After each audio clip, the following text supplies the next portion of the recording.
বর্তমানে বাংলাদেশের রাজনৈতিক ময়দান এখন আর শুধু পল্টন বা মতিঝিলে সীমাবদ্ধ নেই।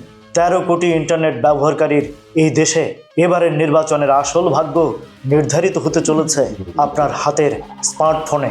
মানে মিছিল মিটিংয়ের চেয়ে সোশ্যাল মিডিয়ার ভিউ আর শেয়ার এখন বেশি শক্তিশালী। একদম। আল জাজিরার রিপোর্ট বলছে এবার রাজপথের চেয়ে ভার্চুয়াল রণক্ষেত্র বেশি গরম। আমি রাজ। আর আমি দীপরাজের দরবারে নির্বাচনী বিশ্লেষণে আপনাদের স্বাগত।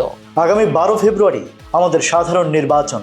বৃহস্পতিবার থেকে আনুষ্ঠানিক প্রচারণা শুরু হওয়ার কথা থাকলেও রাজনৈতিক দলগুলো কিন্তু বসে নেই। তারা গত কয়েক মাস ধরেই ফেসবুক, টিকটক আর ইউটিউবকে প্রধান হাতিয়ার বানিয়েছে। ঠিক, বিশেষ করে জেনজি বা তরুণ ভোটারদের টানতে চলছে গানের লড়াই।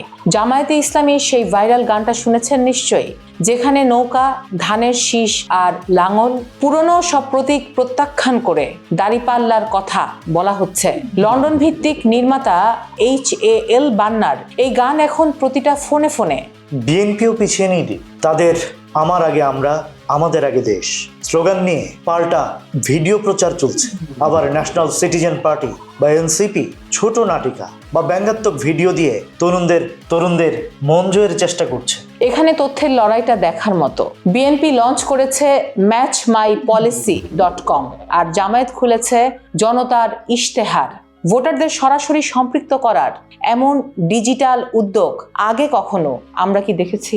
না, এটাই প্রথম। আর সবচেয়ে বড় বিষয় হলো 12 ফেব্রুয়ারি শুধু নির্বাচন নয়, জুলাই জাতীয় সনদ বা সংস্কার প্যাকেজের উপর গণভোটও হবে। অন্তর্বর্তী সরকারও কিন্তু সেখানে হ্যাঁ ভোটের প্রচার চালাচ্ছে সোশ্যাল মিডিয়ায়। এই ডিজিটাল আলো কি আমাদের গণতন্ত্রকে সঠিক পথ দেখাবে?